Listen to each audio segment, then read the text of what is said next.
Oke. Assalamualaikum warahmatullahi wabarakatuh. Alhamdulillahirabbil alamin. Wa bihi nasta'in wa ala umurid dunya waddin. Wassalatu wassalamu ala asrofil anbiya'i wal mursalin wa ala alihi wa sahbihi ajmain amma ba'd. Pertama-tama, marilah kita panjatkan puja dan puji syukur kehadirat Allah Subhanahu wa Ta'ala karena atas rahmat dan karunia-Nya kita bisa berkumpul dalam acara manasik untuk keberangkatan Umroh Ramadan 8 Maret 2025. Salawat serta salam tak lupa kita haturkan kepada junjungan Nabi besar kita Muhammad Shallallahu Alaihi Wasallam karena atas rahmatnya kita juga bisa dapat berkumpul pada acara pada siang hari ini dan insya Allah kita akan mendapat syafaatnya di hari akhir kelak. Amin amin ya robbal alamin. Oke, sebelum saya memulai acara pada siang hari ini, perkenalkan nama saya Hana Laila Azma yang insya Allah akan menjadi moderator pada acara di siang hari ini. Oke, di sini ada Ramadan dan Umroh Perjalanan Ilahi Mempertebal Iman dan Refleksi yang akan dipimpin langsung oleh Ustadz Ahmad Said Nabil. Alhamdulillah Ustadz Ahmad Said Nabil sudah bergabung di acara pada siang hari ini bersama kami yang nanti insya Allah materi umrohnya akan dibawakan langsung oleh Ustadz Nabil yang nanti juga akan memimpin keberangkatan umroh Ramadan 8 Maret 2025 nanti. Oke.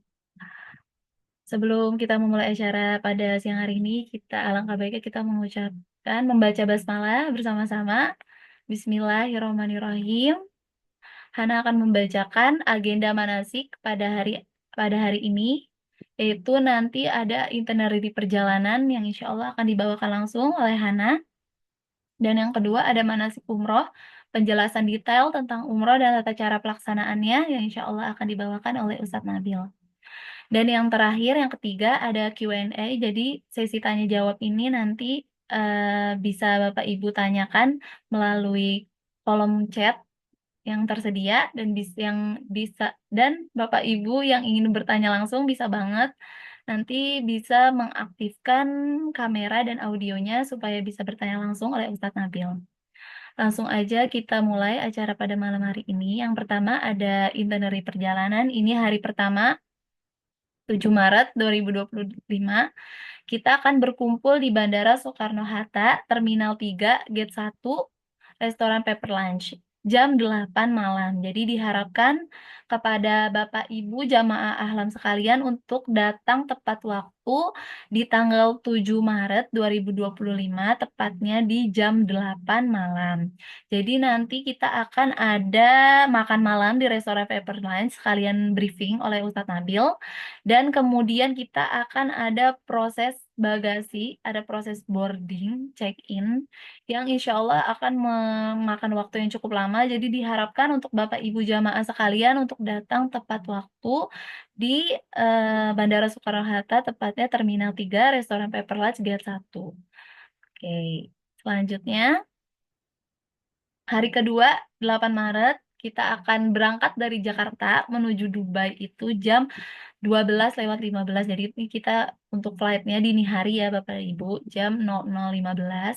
Itu jam 12 malam lewat 15 menit. Kita akan terbang dari Jakarta menuju Dubai. Itu nanti insya Allah kita sampai di Dubai itu jam 5:30 pagi.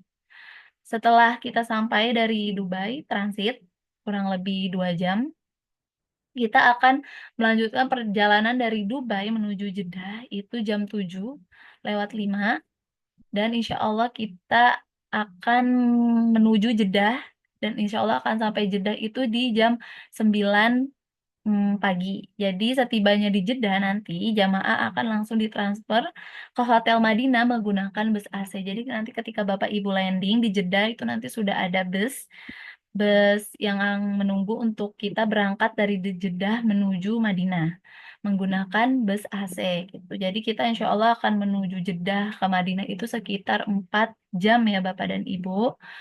Nah, setelah tiba di hotel, Mutawif akan membagikan kunci sesuai dengan eh, sesuai yang telah ditentukan serta membagikan koper jamaah.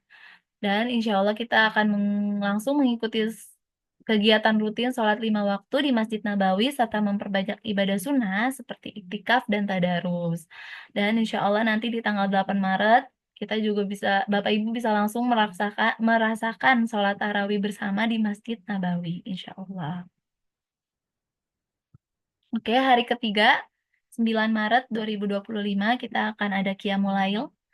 Terus ada taklim dan intikaf, memperbanyak ibadah sunnah seperti berzikir, sholawat, dan sholat sunnah, serta mengunjungi raudhah dan makan Rasulullah bagi jamaah perempuan. Jadi biasanya untuk masuk raudhah itu untuk jamaah perempuan di pagi hari ya Bapak dan Ibu. Jadi dipersiapkan nanti insya Allah dari travel sudah kita sediakan, sudah kami fasilitasi untuk masuk raudhah, 1 kali masuk raudhah. Tuh, dan insya Allah nanti untuk setelah sholat asar itu yang mengunjungi raudhah dan makam Rasulullah SAW itu untuk jamaah laki-laki. Dan nanti kita setelah masuk raudhah ke makam Rasulullah itu nanti akan ada sholat maghrib dan isya berjamaah di Masjid Nabawi, kemudian sholat tarawih bersama di Masjid Nabawi. Hari keempat, 10 Maret 2025 ada Qiyamul Lail. Kita akan ada City Tour Kota Madinah. Yang ketiga ada iktikaf, memperbanyak ibadah sunnah seperti tadarus, berzikir, sholawat, dan sholat sunnah. Dan ada sholat tarawih bersama di Masjid Nabawi. Dan untuk isi tur kota Madinah ini tergantung peraturan dari Kerajaan Saudi Arabia ya Bapak Ibu. Karena tahun lalu untuk situ tur tidak diperbolehkan di waktu di bulan Ramadan. Sampai saat ini belum keluar untuk aturan di tahun ini, Ramadan tahun ini diperbolehkan atau tidak untuk City Tour Kota Madinah. Nanti jika sudah ada informasi akan segera Hana informasikan kembali di grup keberangkatan. Oke, di hari kelima, 11 Maret 2025 itu ada Qiyamul Lail. Terus yang kedua ada program manasik umroh yang akan dilakukan esok hari. Terus yang ketiga, iktikaf memperbanyak ibadah sunnah seperti tadarus, berzikir, sholawat, dan sholat sunnah. Dan nanti ada sholat tarawih bersama di Masjid Nabawi. Hari ke-6, 12 Maret, kita ada Qiyamul Lail, sholat subuh berjamaah di Masjid Nabawi, kembali ke hotel, kemudian bersiapan untuk check out untuk ke hotel Mekah, untuk ke Mekah, Al-Mukarramah. Yang ketiga ada berangkat ambil mikot di Masjid Bir Ali, kemudian menuju kota Mekah dengan kereta cepat, perjalanannya kurang lebih 2,5 jam. Kemudian tiba di Hotel Mutawif akan membagikan kunci kamar sesuai yang telah ditentukan serta mengatur koper jamaah. Yang terakhir istirahat dan berbuka puasa bersama dan kemudian melakukan ibadah umroh pertama. Jadi nanti kita untuk ibadah umrohnya yang pertama itu insya Allah setelah buka puasa bersama. Jadi sekitar habis Isya kita insya Allah akan melakukan ibadah umroh pertama.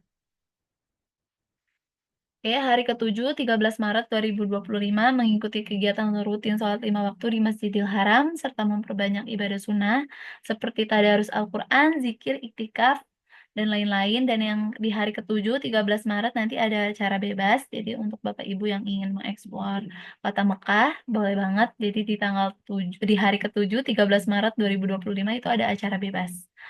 Dan yang ketiga ada sholat tarawih bersama di Masjidil Haram. Oke, hari ke-8, 14 Maret 2025, itu ada Qiyamul Lail, iktikaf dan tadarus, persiapan sholat Jumat. Jadi insya Allah untuk Bapak Ibu kita dapat sholat Jumat di Mekah, Masjidil Haram.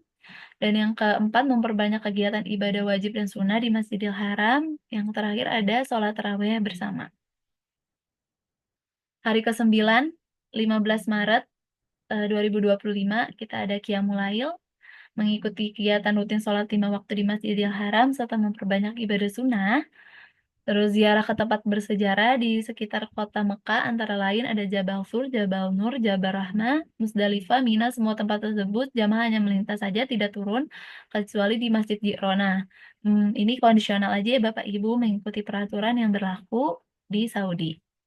Dan nanti kita insya Allah akan melaksanakan umroh kedua itu tepatnya di hari ke-9 tanggal 15 Maret 2025. Jadi ini untuk umroh kedua sudah kita fasilitasi. Jadi bagi Bapak Ibu yang ingin melaksanakan umroh kedua boleh banget nanti bisa langsung koordinasi langsung ke Ustadz Nabil. Oke, ini ada hari ke-10 16 Maret 2025 kita ada Qiyamul Lail, melaksanakan tawaf wadah. Yang ketiga ada check out hotel Mekah. Yang keempat ada menuju kota Jeddah dengan menggunakan bus AC. Nanti kita berangkat dari Jeddah menuju Dubai itu jam 20.20 itu jam 8 malam ya Bapak dan Ibu.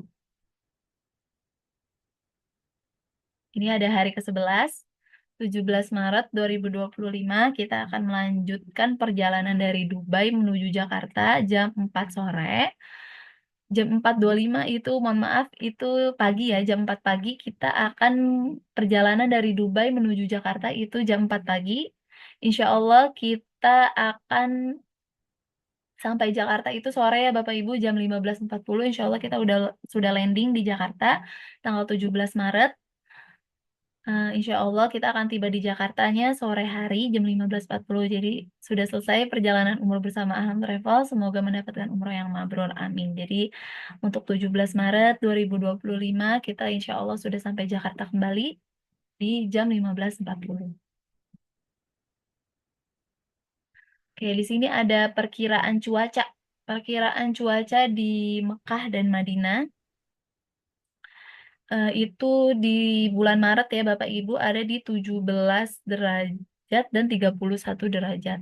Tapi aku dapat info dari Ustadz Farhan yang memimpin untuk keberangkatan di 7 Februari ini untuk bulan Maret itu insya Allah perkiraan cuacanya itu sudah mulai semi-semi panas, musim panas gitu. Jadi sudah tidak terlalu dingin dan tidak terlalu panas gitu. Jadi baru mau memasuki musim panas gitu. Jadi dimohon untuk Bapak Ibu mempersiapkan diri, dijaga kesehatannya karena kita akan menghadapi cuaca yang berbeda dari Indonesia. Jadi diharapkan untuk Bapak Ibu untuk selalu menjaga kesehatan, membawa obat-obatan pribadi, membawa pakaian hangat karena nanti di sana kita akan berbeda banget cuacanya dari Indonesia. Itu. Oke, di persiapan umroh di sini ada persiapan umroh. Perjalanan umroh adalah perjalanan ibadah yang membutuhkan kebugaran fisik dan mental. Siapkan perlengkapan yang baik karena saat di tanah suci jamaah akan menghadapi berbagai kondisi khusus yaitu perubahan suhu dan cuaca yang bisa jadi sangat ekstrim panas atau dingin dibandingkan dengan di tanah air. Yang kedua, jarak tawaf bisa mencapai lebih 200 meter sampai 2 kilometer tergantung pada kerumunan dan dari mana tawaf dilakukan. Dan yang ketiga ada jarak tempuh sa'i Safa Marwah kurang lebih 3,5 kilometer. Oke, di sini ada persiapan umroh ya Bapak dan Ibu. Di sini ada pertama ada koper.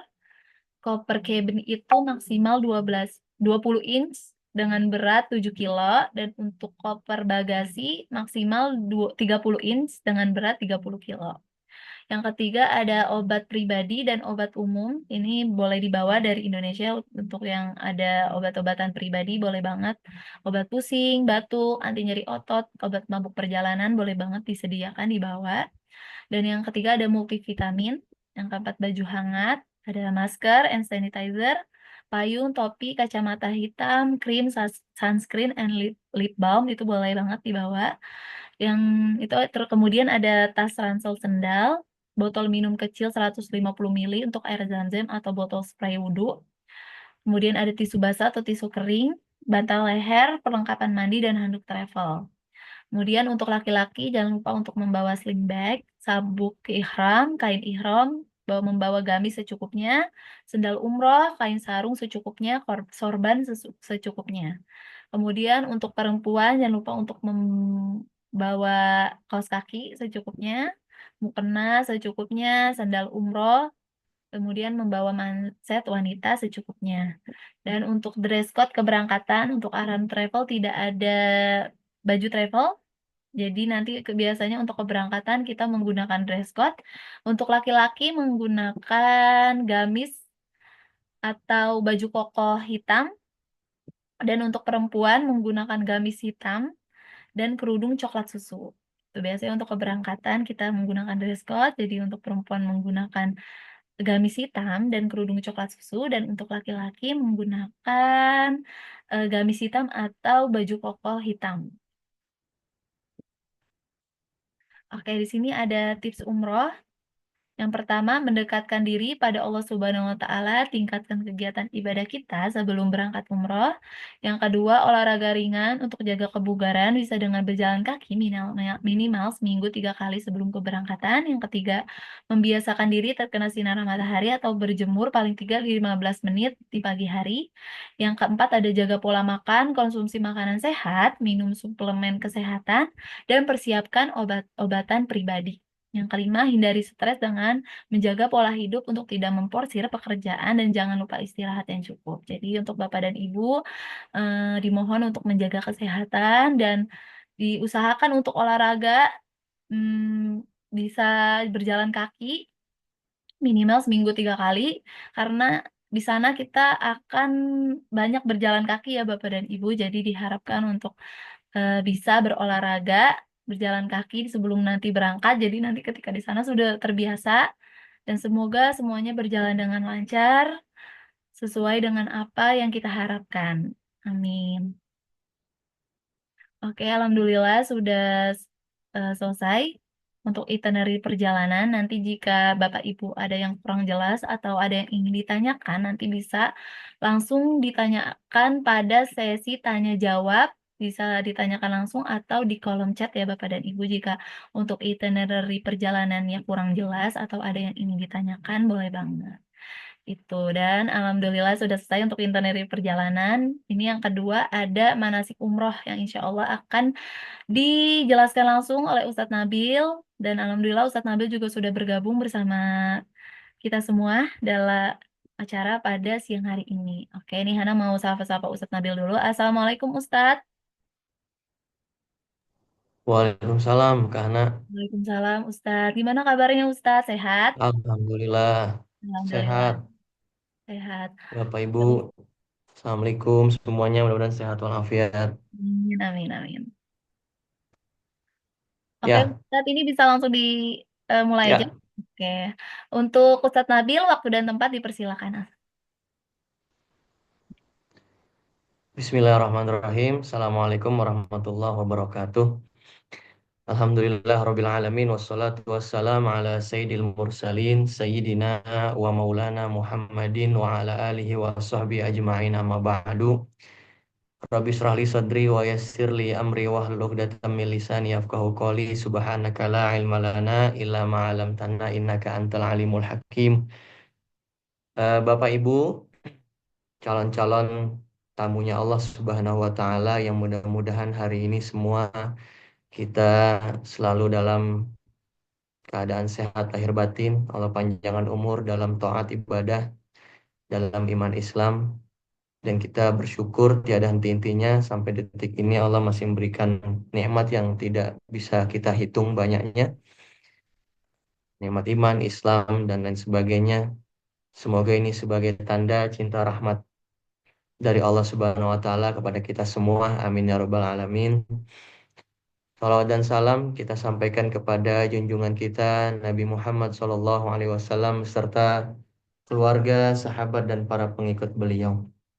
Baik, langsung kita pada materi manasik umroh. Ya, ya Bapak Ibu yang dirahmati Allah, eh, al-hajju wal umroh faridotan. Yang namanya haji dan umroh itu dua-duanya fardu, dua-duanya wajib. Kata Rasulullah, bi ayyihi ma bada'ta la yadurruka bi ayyihi ma bada'ta. Yang mana saja yang mau kamu dahulukan, yang mana saja yang mau kamu dahulukan, kata Rasulullah, la yadurruka, tidak apa-apa. Jadi orang mau haji dulu nggak apa-apa, mau umroh dulu nggak apa-apa, karena keduanya adalah kewajiban bagi orang beriman. Maka umroh haji itu wajib seumur hidup sekali. Makanya umroh yang pertama, haji yang pertama itu adalah umroh atau haji muslim dinamakannya. umroh sebagai orang muslim, kewajiban muslim. Nah, untuk umroh-umroh yang selanjutnya itu sudah gugur tuh kewajibannya. Pasti Bapak Ibu yang di sini yang akan berangkat sudah ada yang menunaikan umroh atau haji ya. Em, dan tetap bersyukur kita, Masya Allah, berarti yang sudah dipanggil lagi oleh Allah Subhanahu Wa Taala bisa berziarah ke Baitullah, dan yang belum, mudah-mudahan ini menjadi awal pertama eh, untuk menambahkan iman kecintaan kita kepada Allah Subhanahu Wa Taala. Baik, apa itu umroh? Umroh artinya adalah kunjungan. Umroh adalah kunjungan. Definisi secara syar'inya adalah umroh kunjungan ke mana? Ke Baitullah. Baitullah itu rumahnya Allah. Rumahnya Allah yang ada di Mekah. Jadi kalau sudah berbicara Baitullah, rumah Allah itu adanya di Mekah. Selain Mekah berarti bukan Baitullah, ya. Eh, Baitullah atau di sana kita kenal Ka'bah. Ka'bah yang ada di Mekah, yang ada di dalam Masjidil Haram. Karena kalau tidak ada definisi secara syar'i seperti ini, Ka'bah sekarang banyak Bapak Ibu. Terutama di Jakarta, Ka'bah ada di Pondok Gede ya. Jadi kalau ada orang umroh bilangnya ke Pondok Gede, ke Ka'bah Pondok Gede, berarti bukan umroh itu. Ya itu nggak tahu dia mau ngapain, mau manasik aja kali. Ya, jadi yang namanya umroh itu adalah secara definisi ke Baitullah, ke rumah Allah yang ada di Mekah. Untuk apa? Dalam keadaan berihram, dalam keadaan berniat ihram, ya menggunakan pakaian ihram, menahan diri dari larangan ihram, serta melaksanakan tata cara yang berkaitan dengan kegiatan ihram secara eh, secara urut, secara tertib. Maka umroh itu disebut adalah kunjungan ke Baitullah dalam keadaan berihram untuk melaksanakan kegiatan atau amalan ihram. Seluruh rukun haji dilaksanakan kecuali wukuf di Arafah. Inilah bedanya umroh dengan haji. Kalau haji ada namanya wukuf di Arafah, mabit di Musdalifah dan Mina. Tapi kalau umroh itu nggak ada. Dia hanya mengerjakan niat di mikot, tawaf, sa'i, dan tahalul. Itulah pengertian umroh. Berikutnya, karena ya di sini ada 10 keutamaan ibadah umroh, Masya Allah ya. Ini sebagian daripada keutamaan. Sebagiannya aja ada 10. Yang pertama, keutamaannya adalah umroh seperti jihad para wanita. Daripada sahabat Sayyidina Abu Hurairah radhiyallahu an, dari Rasulullah Shallallahu alaihi wasallam bersabda, jihad orang yang tua, orang yang sepuh, orang yang doif, orang yang lemah, dan jihadnya wanita adalah pergi haji atau melaksanakan haji dan umrah.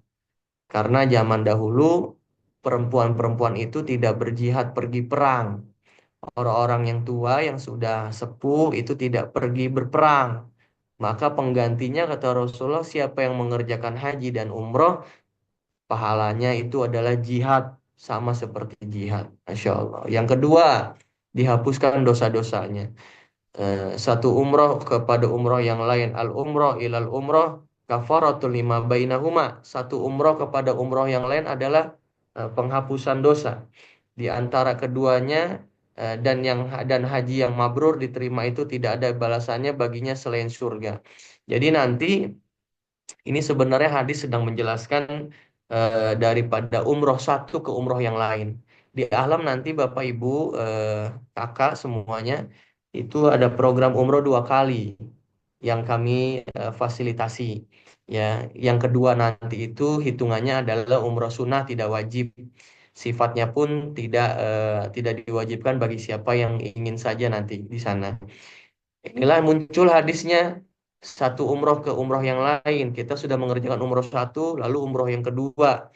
Maka di antara kedua itu kafaratun kata Rasulullah. Duanya itu adalah penghapusan dosa. Maka orang yang berpergi umroh itu dihapus dosanya. Dan haji atau umroh yang mabrur tidak ada balasan yang paling indah kecuali surganya Allah Subhanahu wa taala. Maka orang yang umroh itu dihapus dosanya dan eh, doanya dikabulkan.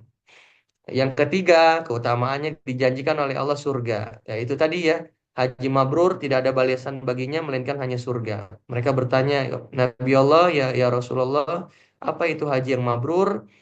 Nabi SAW bersabda memberikan makanan dan menyebarkan salam. Artinya orang yang umroh itu yang mabrur itu nanti terlihat daripada diri sendiri. Kita tidak bisa mengada-ngada ya, nggak ada juga tulisannya di jidat pulang umroh itu mabrur, nggak ada. Jadi yang tahu kita, bagaimana kelihatannya orang pulang umroh pasti lebih dermawan, orang pulang umroh pasti lebih lebih senang bersedekah, lebih lebih baik lagi sedekahnya, dan juga menyebarkan salam, menyebarkan keamanan, menciptakan keamanan bagi saudaranya, bagi keluarganya, bagi orang lain. Itu contoh haji mabrur, contoh umroh mabrur. Ya, dan itulah yang mendapatkan balasan surga. Karena ada orang pulang umroh, alhamdulillah sebelum pulang umroh emosional, gampang marah, pas pulang umroh, alhamdulillah gede ambek, ya, gede ambek. Jadi tukang marah, nambah marah. Sebelum umroh pelit, begitu pulang umroh medit. Nah itu kan pelit sama medit dia saudaraan ya. Berarti itu tandanya belum mabrur tuh umrohnya. Maka umroh yang mabrur dijanjikan surga adalah dia yang memberikan makan kepada orang lain dan menyebarkan salam. Mudah-mudahan kita semua bisa meraih itu semua. Amin ya rabbal alamin. Berikutnya karena dijauhkan dari kemiskinan. Iya, saya pribadi, Bapak Ibu, belum pernah mendengar cerita orang pulang umroh itu bangkrut, orang pulang umroh itu susah, ya.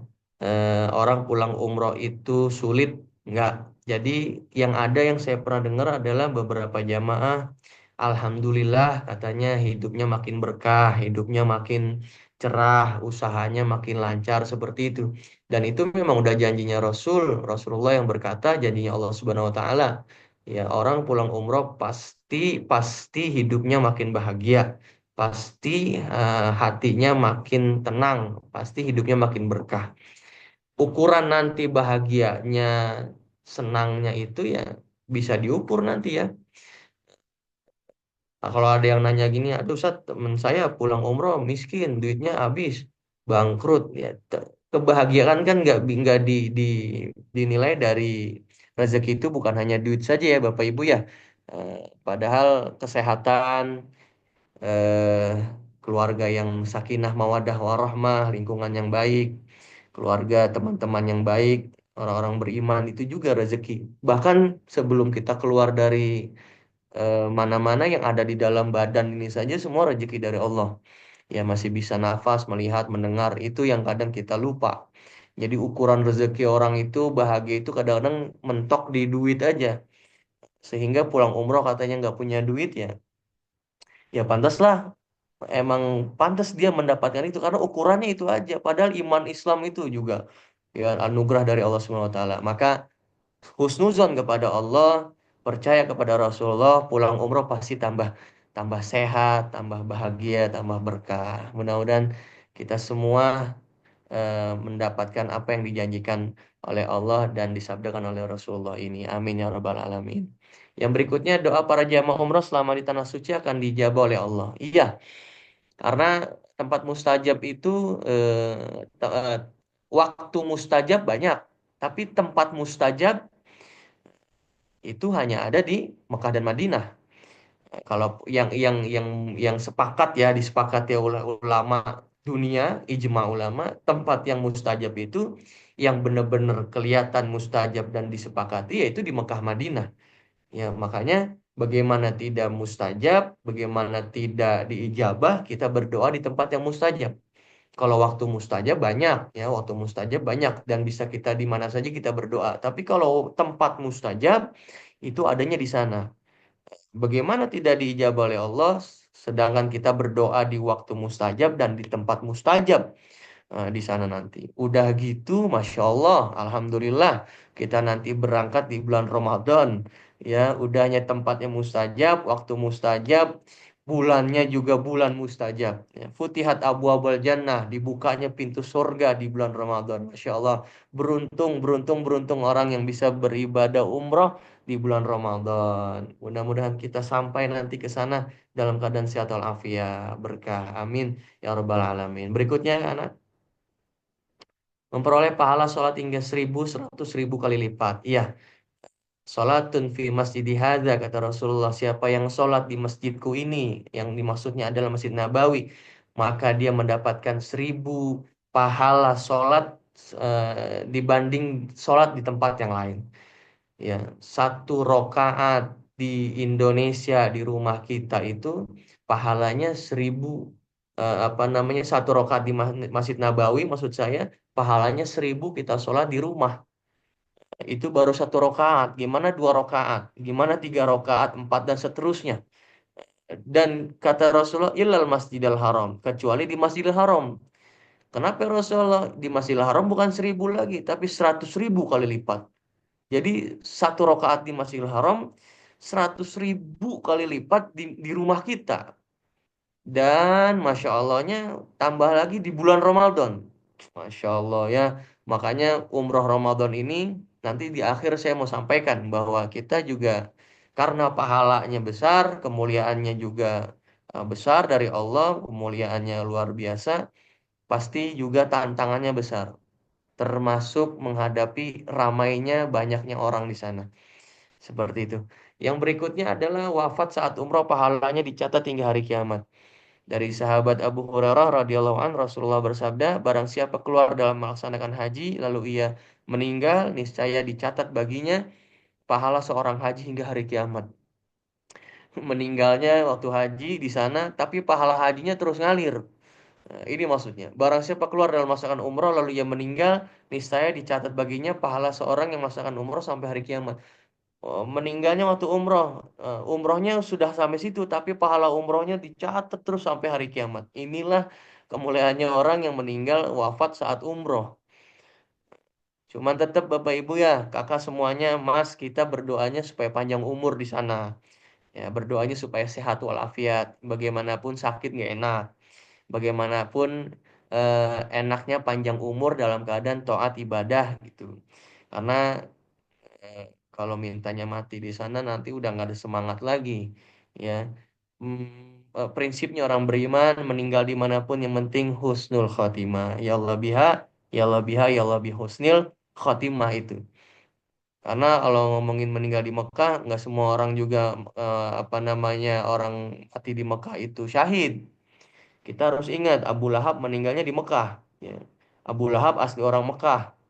Tapi kan juga Nabi Muhammad orang Mekah, gitu. Meninggal di Madinah dan sahabat-sahabat banyak meninggal di Mekah. Jadi seperti itu. Jadi meninggal di Mekah ada Abu Lahab, ada sahabat, ada Rasul, ada keluarga-keluarga Nabi. Jadi kembali lagi kepada amalnya masing-masing. Mudah-mudahan kita semua husnul khotimah.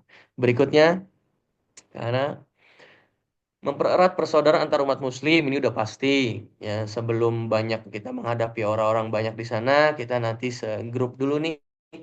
Ya, grup kita kurang lebih nanti ada 34 jamaah yang akan menjadi saudara kita, satu keberangkatan sama-sama kita, yang akan terus ketemu dengan kita. Ya, itu dulu nanti kita kenalan, kita silaturahmi. Biasanya Bapak Ibu yang sudah-sudah nih pulang umroh nambah saudara jamaah-jamaah ini. Ada yang Masya Allah ya keberkahan umroh, ada yang jadi usaha bareng karena yang ini di bidangnya ini, di bidang ini. Masya Allah, Allah punya jalan. Ya, Allah punya jalan. Nanti kita nambah persaudaraan antar umat Muslim.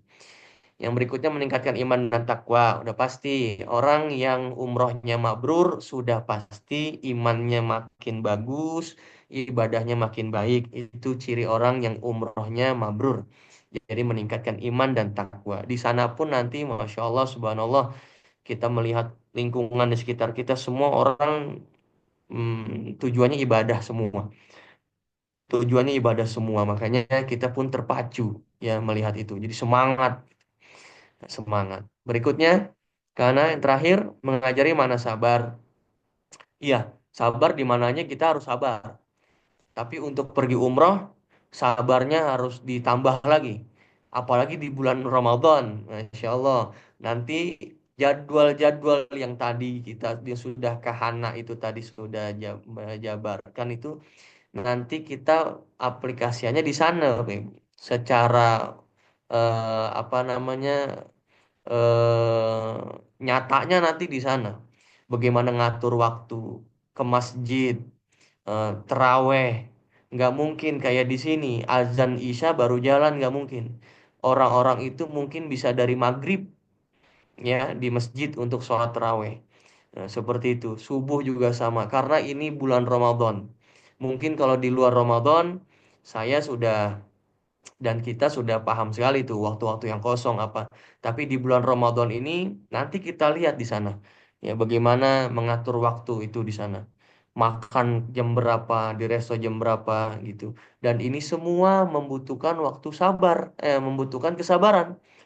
Sudahnya kita juga bergrup ya, kelompok yang pasti sabar itu kepake ketika menunggu dan ditunggu itu udah pasti.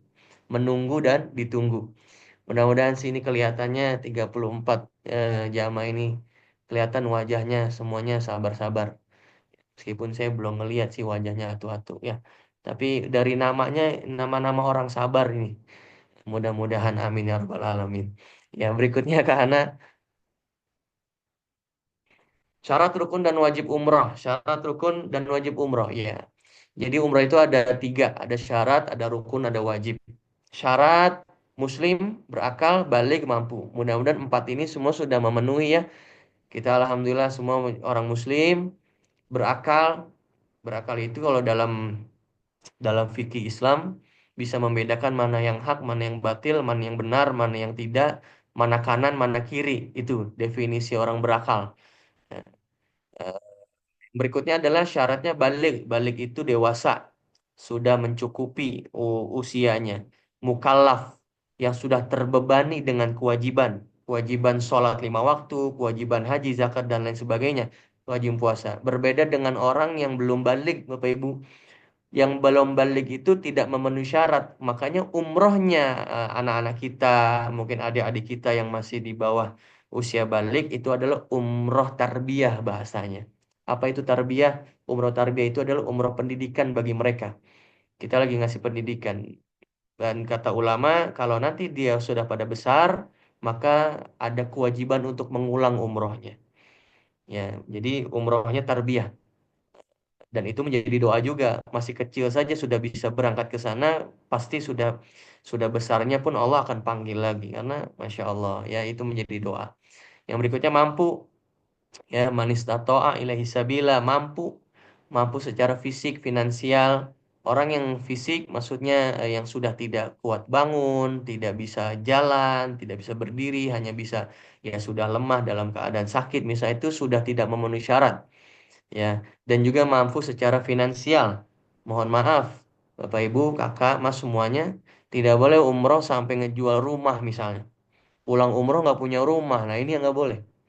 Ya, tidak boleh umroh sampai habis-habisan misalkan. Semua hartanya dijual. Pulang umroh dia bingung keder.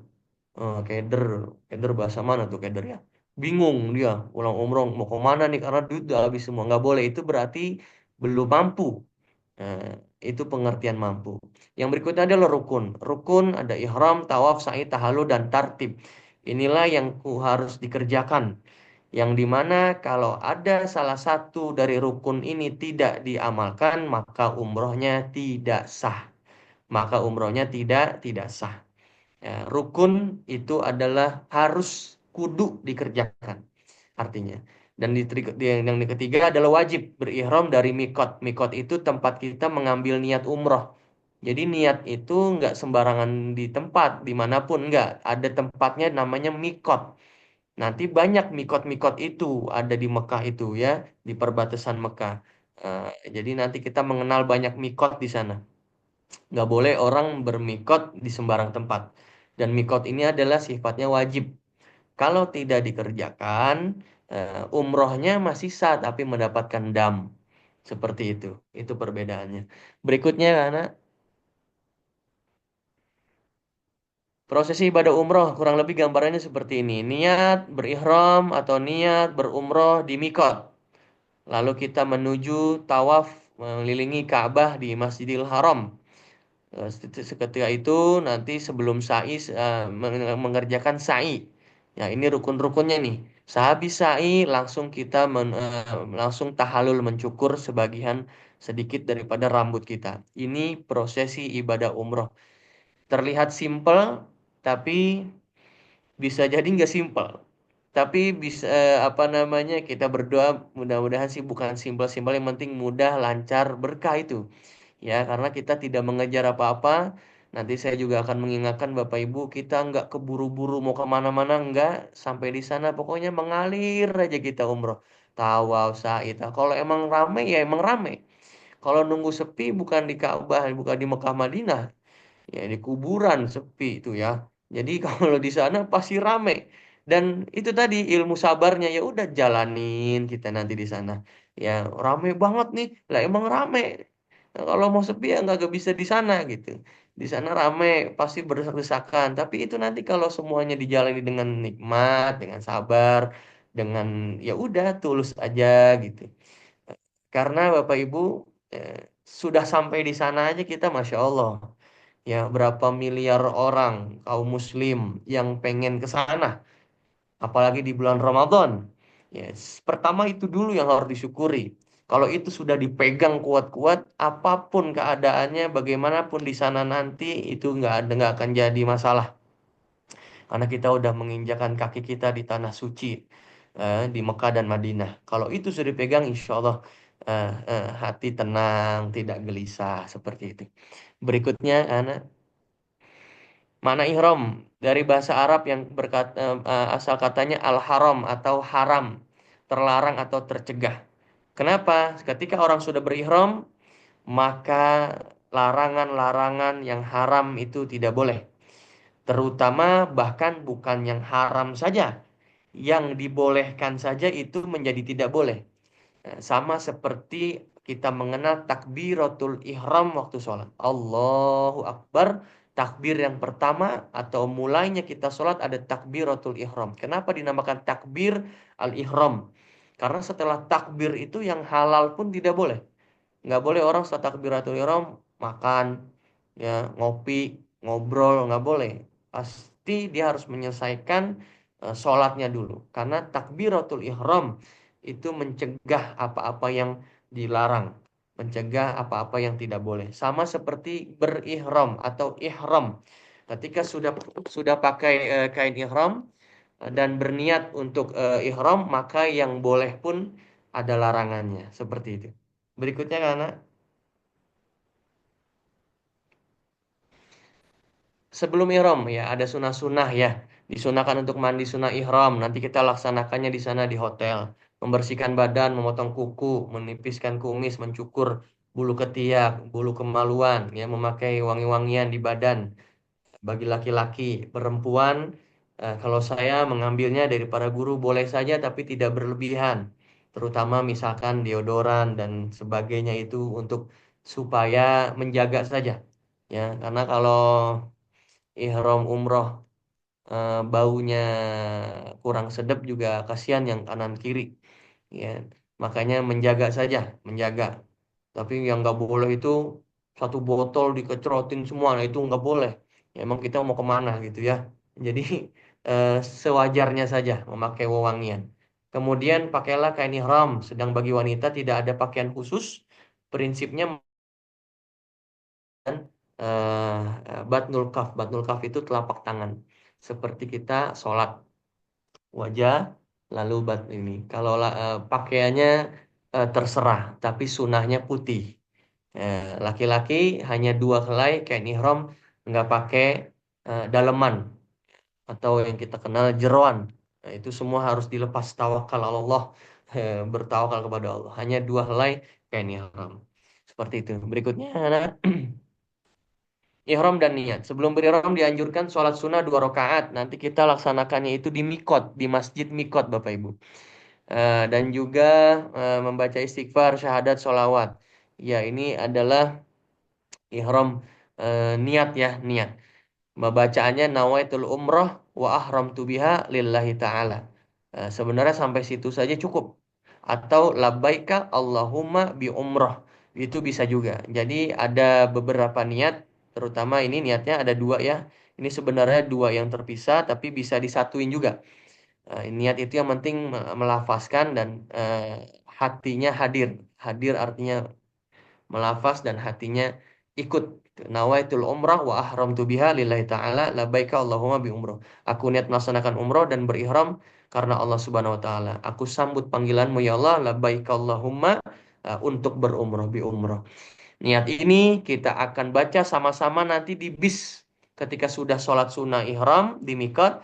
Kembali di bis ke bis semuanya. Nanti insya Allah saya bimbing untuk berniat ihram. Karena kalau tidak seperti itu, Bapak Ibu suka ada yang kelupaan, takut kelupaan.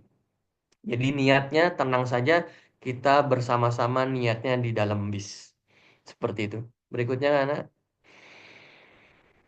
Contoh pakaian ihram. Ya, ini bagi laki-laki dan perempuan. Bisa dilihat ya.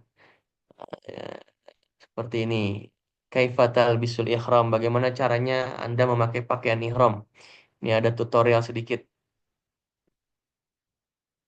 Ya, ini karena tutorial jadi pakai kaos dia nih. Harusnya nggak boleh. Nanti ketika sudah realnya nggak boleh nih nanti di sana ya.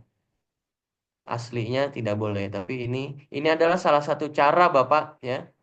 Dan Ibu boleh juga melihat nanti mungkin suaminya bisa dibantu. Ini salah satu cara. Tapi kalau Bapak punya cara lain, silakan saja. Karena pakai ihram itu yang penting terjaga. Lihat nah ini adalah ikatan sabuk untuk mengencangkan.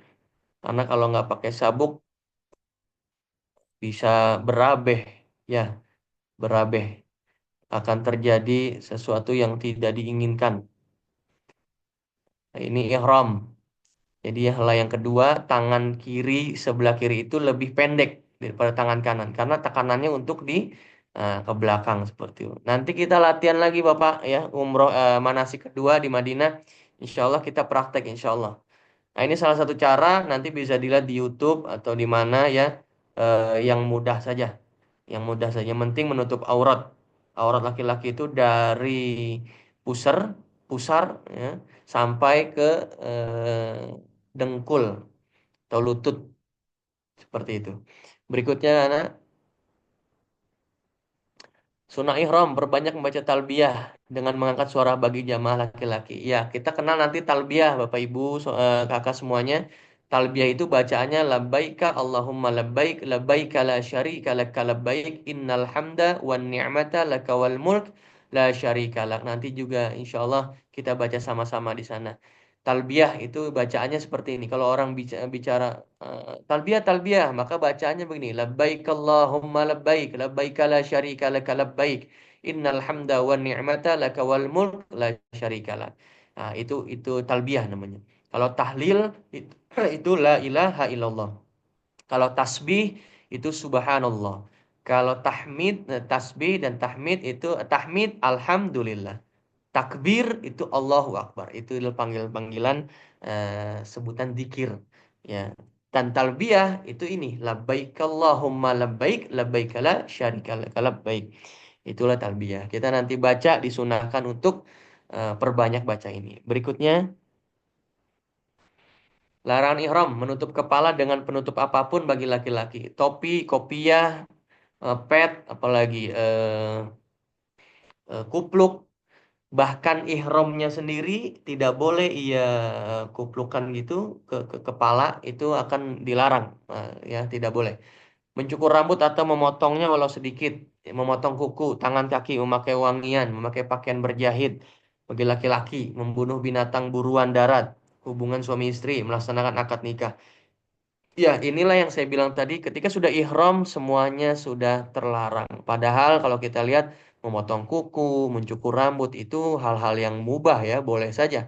Memakai wangian, pakaian berjahit. Tapi begitu sudah ihram, semuanya menjadi haram maksudnya itu. Ya, seperti itu.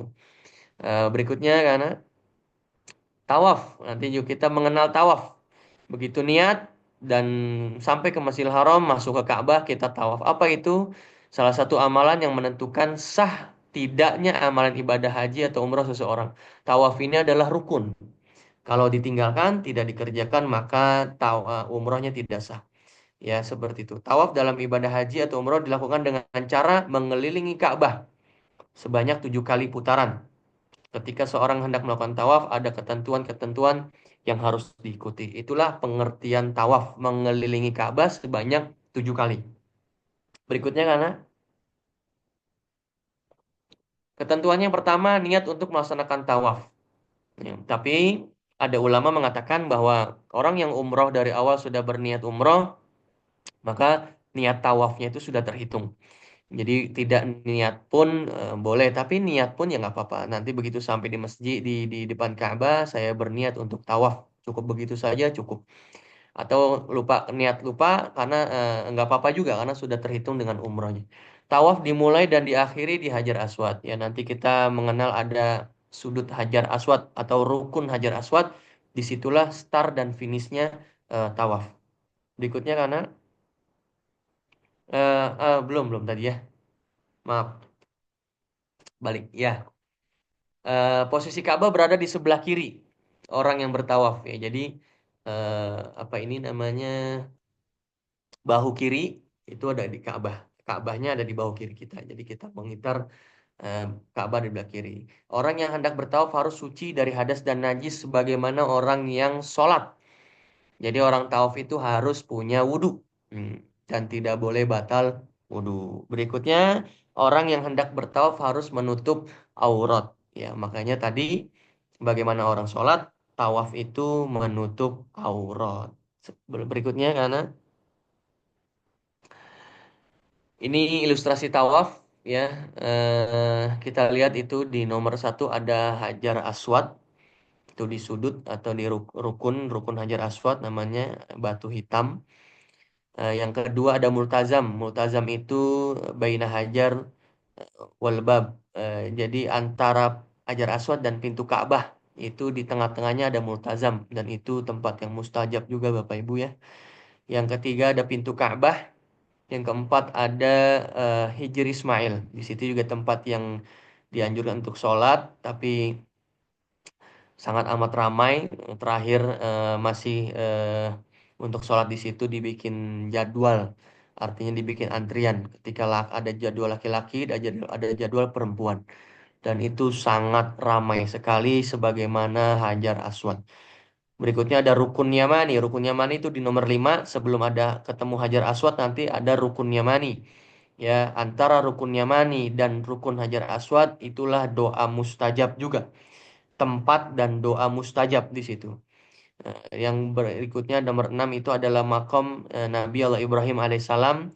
Makom itu artinya koma yakumu, berasal dari kata koma yakumu yang artinya tempat pijakan kakinya Nabi Ibrahim alaihissalam ketika waktu membuat Ka'bah. Jadi bukan makom pengertian makom itu makam kayak kita di Indonesia, makam atau kuburan, bukan. Jadi makom itu ada telapak kaki Nabi Ibrahim yang bikin yang menyeplak bahasa saya ya, nyeplak di situ pijakannya lalu dibikin tempat seperti itu. Itu ilustrasi tawaf dan kita mulai di rukun Hajar Aswad di garis merah itu ya bacaannya subhanallah walhamdulillah wala ilaha illallah wallahu akbar wala haula wala quwata illa billah atau dengan bacaan yang ada nanti di buku panduan. Itu insya Allah nanti saya pandu juga. Kita akan sama-sama ikuti suara saya, insya Allah bisa sambil baca juga bisa. Yang berikutnya di garis biru itu antara rukun Yamani dan Hajar Aswad, bacanya Allahumma inna nas'alukal afwa wal afiyah fid dunya wal akhirah atau juga bisa cuma Rabbana atina fid dunya hasanah wa fil akhirati hasanah wa qina adzabannar atau diisi dengan doa-doa yang lain. Seperti itu. Jadi tidak terpaku dengan buku panduan pun tidak apa-apa karena kita masing-masing punya doa ya dan itu adalah tempat dan waktu mustajab antara rukun Yamani dan Hajar Aswad. Berikutnya karena sunnah tawaf sedapat mungkin dikerjakan semua tapi kalau tidak atau terlupa atau tertinggal nggak apa-apa, tetap sah. Yang pertama istilam kepada Hajar Aswad di setiap awal putaran dengan mengecup Hajar Aswad atau mengusap Hajar Aswad dengan tangan kanan lalu dikecup. Ini akan sulit sekali kalau kita lagi umroh terus kita menuju Hajar Aswad, kita kecup dulu, kita itu akan sulit sekali karena Hajar Aswad itu ramai sekali. Maka cukup dengan melambaikan tangan kanan ke arah Hajar Aswad lalu dikecup. Seperti kita kisbay bahasa kita ya, mencium dari jauh sambil membaca Bismillahirrahmanirrahim. Bismillahirrahmanirrahim. Sunnahnya bisa 3 kali atau bisa juga sekali. Jadi seperti itu. Ini bisa kita lakukan paling dari jauh. Bukan yang setiap putaran kita ke Hajar Aswad. Yang ada tawafnya nggak kelar-kelar Bapak Ibu ya. Karena kita berdesak-desakan dan ramai. Dua, khusus pria bahu kanan ihram terbuka. Ya, itu nanti ihramnya nanti saat kita akan praktek ittiba namanya. Bahu kanannya kebuka. Jadi yang ketutup bahu kiri saja ketika melakukan tawaf. Khusus pria berlari kecil pada 3 putaran pertama ketika tawaf yang pertama kali saja. Ini pun bisa tidak dikerjakan atau biasanya tidak mungkin dikerjakan karena akan sulit dan kita, Masya Allah ya, Ramadan juga nanti bisa jalan saja itu sudah Masya Allah. Apalagi lari-lari kecil akan sulit. Makanya saya biasanya ya cukup jalan saja. 7 putaran itu cukup jalan. Yang berikutnya mengucapkan doa, pujian kepada Allah dan sholawat bagi Nabi. Kita bebas membaca apa saja yang kita mampu, tidak usah terikat pada bacaan tertentu. Ya benar. Ya, doa-doa semua disunahkan. Saya bilang tadi yang punya zikiran, punya sholawat, punya hafalan Quran, misalkan mau sambil ngafal, boleh saja. Ya, baca Quran sambil tawaf. Ketimbang atau daripada ngobrol atau bengong, misalkan, masa lagi tawaf bengong, ya, atau ngobrol, atau lagi tawaf gosip. Ibu-ibu lagi tawaf gosipin gas 3 kilo ya ngapain ya, nggak usah ngomongin gas 3 kilo kalau lagi tawaf. Eh, Mengusap rukun yamani atau melambaikan tangan dari jauh tanpa dikecup sambil mengucapkan Bismillahirrahmanirrahim. Jadi begitu lewat rukun yamani yang sebelum Hajar Aswad itu sama melambaikan tangan dari jauh tanpa dikecup seperti Hajar Aswad tadi. Jadi cukup begini dari jauh Bismillahirrahmanirrahim. Lalu kita lanjut jalan itu sampai menuju Hajar Aswad.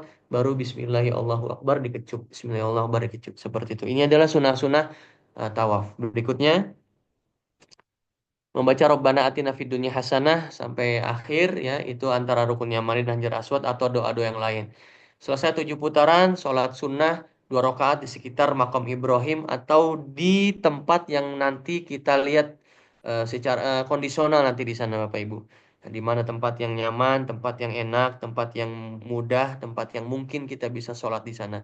Karena kalau patokannya makam Ibrahim, memang afdolnya di situ. Tapi di situ pasti akan ramai sekali. Dan nggak bisa juga mendekati makam Ibrahim itu dijaga oleh askar. Makanya pasti kita akan mundur ke belakang dimanapun itu boleh-boleh saja. Karena fokusnya adalah sholat sunnah 2 rakaat itu. Dengan bacaan surat Al-Kafirun dan surat Al-Ikhlas. Ya, ini 2 rakaat. Kalau Bapak Ibu nggak hafal surat Al-Kafirun, bacanya kuliah. Dan kalau nggak hafal Al-Ikhlas, bacanya kulhu. Itu aja pilihannya. Nah, berikutnya adalah berdoa di Multazam. Daerah antara Hajar Aswad dan pintu Ka'bah yang tadi. Ini sunah-sunah tawaf ya, tapi akan sulit. Minum air zam-zam. Ya, nanti di sekitaran Ka'bah ada zam-zam. Kita sambil istirahat sebelum menuju sa'i. Biasanya kita habis doa, terus kita duduk sebentar. Ada yang minum zam-zam. Kita lempengin bahasanya, lempengin dengkul, mijet-mijet tumit ya. Supaya lebih enak, udah cukup minum zam-zam, lalu kita sa'i. Doanya minum zam-zam, Allahumma inni as'aluka ilman nafi'an wa rizqan wasi'an wa shifaan min kulli da'in wa saqamin birahmatika arhamar rahimin. Aku mohon kepadamu ilmu yang manfaat, rezeki yang luas, sembuh dari segala penyakit, penyakit apapun ya, penyakit pikun terutama di sini disebutnya dengan rahmatmu ya Allah. Minum zam-zam itu, air zam-zam itu, al-ma'u zam-zam lima syuribalah. Air zam-zam itu Bapak Ibu, Saudara, Kakak semuanya mengikuti niat si peminum. Apapun yang diniat oleh si peminum, maka air zam-zam ngikutin. Kalau niatnya buat penyembuh, ya jadi penyembuh gitu. Itulah kehebatan zam-zam. Seperti itu. Nah, nanti di sana zam-zam gratis, Masya Allah. Eh, Gratis dan mudah dicarinya. Gak kayak gas 3 kilo. Berikutnya Hana, ya ini sa'i. Tadi udah tawaf terus sa'i. Sa'i antara Sofa dan Marwah. Catatannya sa'i boleh tanpa wudhu, tidak seperti tawaf yang harus punya wudhu. Kalau sa'i boleh saja tidak punya wudhu atau batal wudhu tidak apa-apa. Makan dan minum boleh saja ya, sa'i. Yang berikutnya istirahat dulu boleh, santai dulu istirahat. Tapi sih saya jarang istirahat. Biasanya jamaah itu saking semangatnya pengen cepet selesai. Antara saking semangat sama emang pengen cepet-cepet rebahan. Ya, jadi biasanya nggak pakai istirahat, gas terus 7 putaran. Pakai kursi roda nanti di sana ada ya, yang mendorong juga ada. Dilakukan oleh wanita yang head, begitu juga sa'i itu boleh dilakukan oleh wanita yang head. Tapi kalau tidak punya keperluan untuk sa'i ya tidak usah ya, nggak perlu ngapain. Ya, kecuali dia nanti ada kasus-kasus seperti yang misalkan head sampai hari akhir dan dia belum suci, maka dia tetap mengerjakan umroh. Dia tawaf dan sa'i seperti bagaimana orang berumroh. Nanti ada ketentuannya itu ya bagi ibu, kakak semuanya yang soal head wanita itu. Sa'i daripada sofa dan marwah di tengah-tengah itu di depan sofa itu ada lampu hijau, pilar hijau itu yang berjarak 50 meter kurang lebih. Di situ nanti ada lari-lari kecil ya, yang kita baca itu nanti ada bacaannya Robbik fir warham wa'fu wataqarram dan seterusnya. Itu dan sa'i jaraknya 400 meter kurang lebih. 7 putaran itu Bapak Ibu Kakak semuanya adalah satu kali jalan 1 putaran. Bukan berarti sofa marwah satu, sofa marwah dua, bukan begitu. Jadi sofa ke marwah satu, marwah ke sofa dua, itu, gitu. Dan seterusnya. Ini saya harus sampaikan karena ada jamaah yang mengiranya sofa marwah itu paketan. Jadi sofa marwah satu, sofa marwah dua. Nah, akhirnya alhamdulillah dia kalau dua kali 7 berarti dia 14 putaran, masya Allah. Ya kita nggak begitu, kita hanya 7 aja. Jangan banyak-banyak, ya 7 aja. Seperti itu. Berikutnya karena tata cara sa'i ketika memulai hendak bukit sofa dan marwah membaca inna sofa wal marwata min syairillah. Faman hajjal baita aw itamara fala junaha alaihi ayat tawafa bihima wa man tatawwa khairan fa innallaha syakirun alim. Bacaan ini pun nanti insyaallah saya pandu Bapak Ibu ya selama prosesi umroh. Semua bacaan insyaallah saya pandu sesuai yang ada di buku panduan. Berikutnya karena zikir Nabi ya, ini juga doa-doa yang termasuk ada juga zikir Nabi Muhammad SAW dan nanti di buku panduan juga ada. Nanti kita bisa baca. Berikutnya juga tadi yang saya bilang melintasi lampu hijau itu ada bacaan ya, Robik Fir Warham di mana laki-laki sunnah berlari lari kecil di antara pilar hijau itu, lampu hijau itu sepanjang 50 meter. Ya, ya seperti itu. Berikutnya Ana. Dan terakhir ada tahalul. Apa itu mencukur atau menggunting rambut kepala sebagai tanda telah bebas dari larangan-larangan ihram. Tahalul berasal dari kata halal yang berarti adalah sudah dihalalkan semuanya. Setelah tadi kita ihram haram lalu tahalul dihalalkan. Untuk laki-laki hendaknya dicukur habis. Ini anjuran. Silakan saja yang mau langsung cukur habis kepalanya untuk laki-laki silakan. Ya, untuk perempuan adalah 1 ruas jari. Perempuan hanya sedikit saja. Perempuan tidak dianjurkan untuk cukur habis botak, enggak ya. Hanya untuk laki-laki saja. Berikutnya karena dam ya, dendam ini adalah pelanggaran bagi orang yang melanggar ihram tadi, larangan-larangan tadi. Larangan-larangan ini, pelanggaran ihram ini eh, akan jatuh kepada orang yang melanggar. Pelanggaran tanpa uzur. Nah, ini dibagi menjadi 3 nih. Pelanggaran ketika ihram ada 3 macam. Pertama, tanpa uzur, tidak ada kebutuhan. Ini dosa dan wajib bayar dam atau fidyah kita kenalnya. Yang kedua ada pelanggaran karena ada kebutuhan seperti pakai jaket karena cuaca dingin. Ini sifatnya tidak berdosa tapi tetap wajib bayar dam atau fidyah. Yang ketiga, melakukan pelanggaran karena uzur seperti tidak tahu, lupa, terpaksa atau dalam keadaan tidur. Ini tidak dosa, sedangkan kewajiban bayar fidyahnya ada ulama pendapat ada yang harus tetap bayar, ada yang enggak. Tapi ulama mendekati atau ijma'nya mendekati tidak ada kewajiban bayar dam karena dia lupa atau dia terpaksa. Makanya inilah pentingnya manasik Bapak Ibu, kakak sekalian, untuk selalu ingat dengan aturan-aturan yang ada. Ya, orang yang ibadah dengan ilmu, pahalanya lebih daripada orang yang beribadah hanya ikut-ikutan tanpa ilmu. Manasik umroh ini penting supaya kita tidak ibadah umrohnya ikut-ikutan. Jadi kita tahu nih ada pelanggaran ini, ada larangan ini, ada sunnah ini. Dan orang yang umrohnya seperti itu maka pahalanya lebih daripada orang yang hanya umroh mengerjakan umroh ikut-ikutan. Inilah pentingnya supaya juga tidak melanggar. Berikutnya, karena ya ini adalah ukuran fidyah ya Bapak Ibu, seperti memotong rambut, kuku, mengenakan tutup kepala, wajah, memakai pakaian berjahit, menggunakan wangian. Apa sih fidyahnya? Satu, ada tiga pilihan: menyembelih seekor kambing dan dibagikan kepada orang miskin, atau pilihan kedua memberi makan 6 orang miskin, masing-masing 0,75 kilogram bahan makanan, atau yang ketiga berpuasa 3 hari. Ini pilihannya bagi orang yang melanggar motong kuku, pakai kepala atau tutup kepala atau wajah atau memakai pakaian berjahit wewangian. Ini tiga pilihan. Jadi ada yang melanggar ini maka memilihnya ada antara tiga ini. Berikutnya, berhubungan suami istri sebelum tahalul. Hukumnya ada tiga: wajib menyempurnakan ihramnya atau haji atau umrohnya, wajib mengkodok pada kesempatan berikutnya.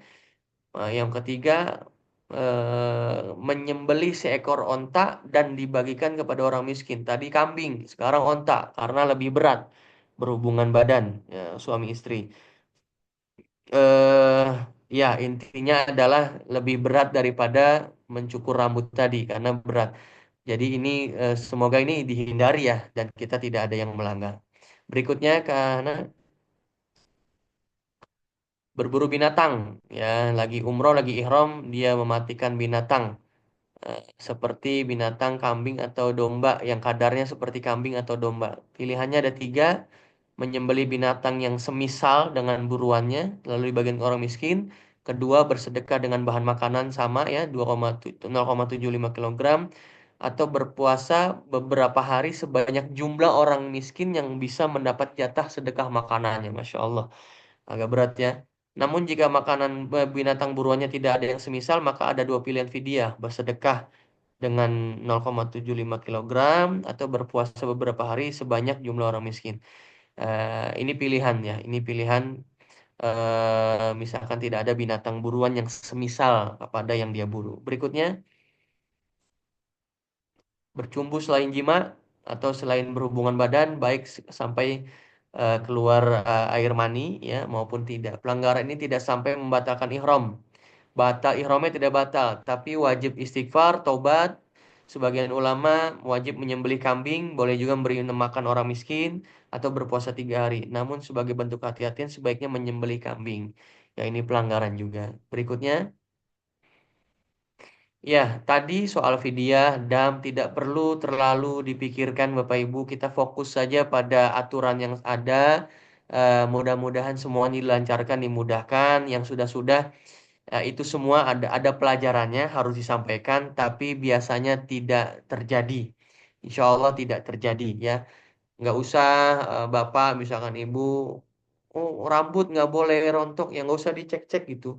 Nggak usah, nggak perlu. Jadi udah Bismillah aja, berjalan saja. Tidak perlu khawatir, tidak perlu terlalu dipikirkan. Jadi berjalan saja. Kita berdoanya semoga selalu dilancarkan, dimudahkan dalam ibadah umroh kita. Fikih umroh ada sholat di atas pesawat. Ya, sholat di atas pesawat berarti wudhunya dengan tayamum.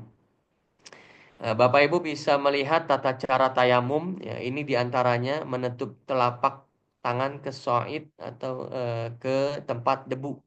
Dipukulkan, meniup kedua tangan tersebut. Kalau di pesawat biasanya bisa ke depan bangku atau ke jendela pesawat, ya. Udah melakukan jendela pesawat atau tempat di mana yang di situ ada debu. Mengusap lalu diusapkan ke apa namanya, bisa ditiup dulu atau ditekan begini kalau debunya sangat banyak, ya.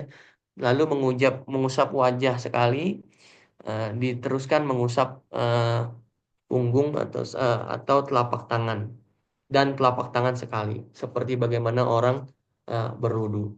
Bagian tangan yang diusap adalah bagian telapak tangan sampai pergelangan tangan saja, atau dengan kata lain tidak sampai siku seperti pada sholat saat wudhu. Ada dua pendapat, ada yang sampai sini, ada yang sampai siku. Silakan saja memilih yang mana. Saya pribadi sebenarnya dari yang siku, sampai siku sebagian wudhu. Tapi ada juga sebagaimana yang ada di sini itu boleh juga sampai hanya pergelangan tangan. Bagi ibu-ibu biasanya sulit untuk sampai ke sini, maka di sampai tangan saja itu boleh. Tidak wajib urut tertib dalam tayamum, boleh mendahulukan mengusap wajah diikuti dengan terlebih dahulu atau sebaliknya. Iya, boleh yang mana saja, tidak urut, tapi urut itu lebih baik. Secara urut itu lebih baik supaya tidak bingung. Sholat di pesawat sama dengan sholat bagaimana kita di biasa, ya, tapi ini bedanya dalam keadaan duduk saja. Ruku sujudnya itu tetap dikerjakan, tapi dalam keadaan duduk. Ruku dia agak bungkuk sedikit, sedangkan sujud itu bungkuknya lebih bungkuk daripada ruku. Itu saja.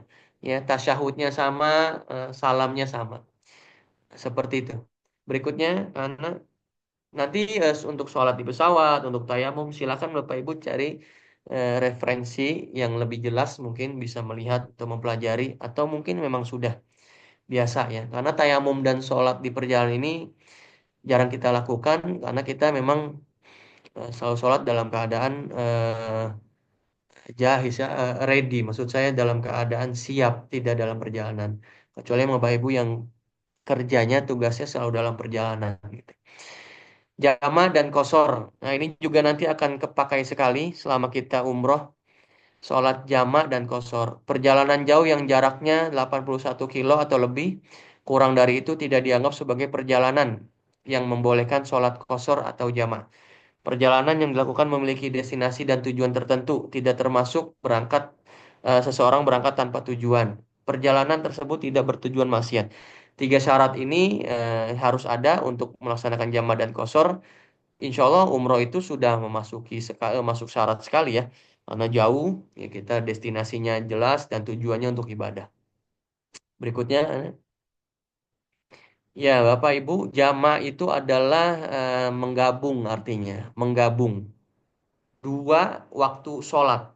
Yang bisa digabung adalah zuhur dengan asar, maghrib dengan isya. Itu adalah jamak. Menggabung zuhur dengan asar, menggabung maghrib dengan isya. Itu pengertian jamak. Ya, jamak itu digabung. Kalau tadi ada kalimat kosor, kosor itu adalah diskon, dipotong rokaat. Apa yang bisa dipotong? Sholat mana yang bisa dipotong? Yang hanya bisa dipotong di diskon adalah yang sholat 4 rakaat. Ya, diskonnya potongnya 50%. Kosor itu diskon 50%. Jadi yang 4 itu apa saja? Duhur, asar, dan isya. Ya, yang 4 ini yang bisa dipotong menjadi 2, 2, 2.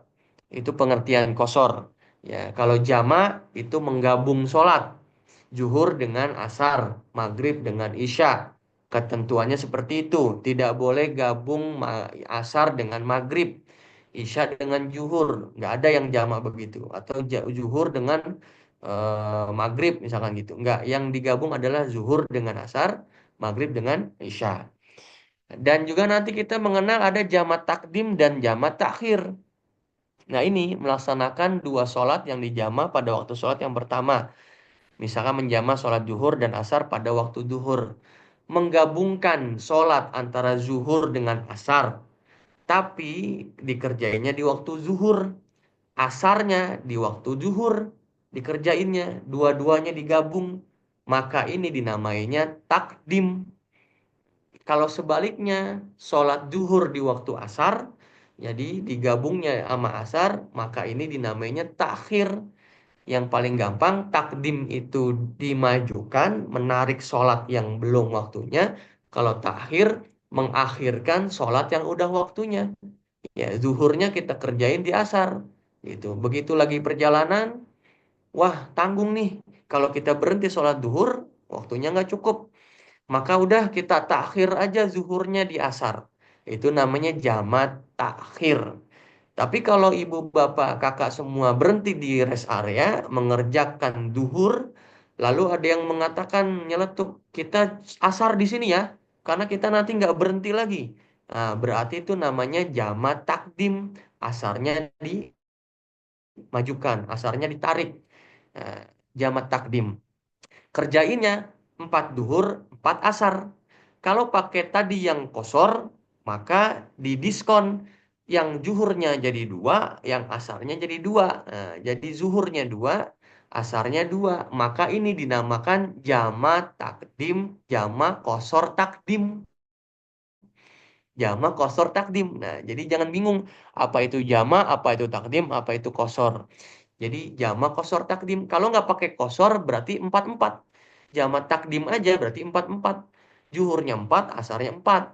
Kalau pakai kosor, juhurnya 2, asarnya 2. Itu mudah sekali. Dan sama seperti yang lainnya. Jama takhir, asar dengan juhur. Sama, boleh kosor 2-2. Seperti itu. Nggak pakai kosor, 4-4. Maghrib, maghrib dan isya. Nah, karena maghrib dengan isya, karena maghrib nggak termasuk yang 4 rakaat, karena kalau dipotong jadinya bukan karena 3 dipotong lagi jadi 1,5. Itu nggak bisa ya. Jadi 3 dengan 4. Maghribnya 3, isyanya 4. Kalau dikosor bagaimana? Dikosor berarti 3 maghrib 2 isya, jadi 5 sholatnya seperti itu. Takdim, takhir semuanya sama. Metodenya sama. Tinggal nanti waktu-waktunya yang mana aja yang kita kerjakan. Seperti itu ya Bapak Ibu. Jadi tidak usah bingung apa itu jamak takdim, jamak takhir, apa itu kosor. Fokus aja, oh ini apa takdim, kosor. Dan pasti Bapak Ibu kakak semua selama umroh kita pakai ini tiga-tiganya. Jamak takdim, kosor atau jamak takhir kosor. Selalu pakai kosor. Kalau saya ditanya, Ustaz pakai kosor apa enggak? Ya, saya pakai Bapak Ibu ya. Karena mumpung lagi perjalanan dan aturannya ada, hukumnya ada, kita pakai. Sama kayak lagi belanja di Ramayana, di Matahari, kalau ada diskon ya kita pakai diskonnya. Ya, kecuali Ibu belanja udah diskon mau bayar harga asli, ya itu terserah. Jadi kalau saya mau pakai diskonnya, ya, kita amalin apa yang ada pelajarannya. Berikutnya karena amalan sunnah berada di tanah suci itu ada sholat jenazah ya. Bapak Ibu hampir setiap waktu fardu, sholat fardu kita ada sholat jenazah di Masjidil Haram atau di Masjidil Nabawi. Laki-laki dan perempuan semuanya melaksanakan sholat jenazah. Man sholat ala jenazah walam yatba'ha falahu qirat fa in tabi'aha falahu qiraton. Kila wa mal qiratan qala asghar huma mithlu Uhud. Nabi pernah bersabda, barang siapa mensolatkan jenazah dan tidak mengiringinya sampai pemakaman, dia akan memperoleh pahala sebesar 1 qirat.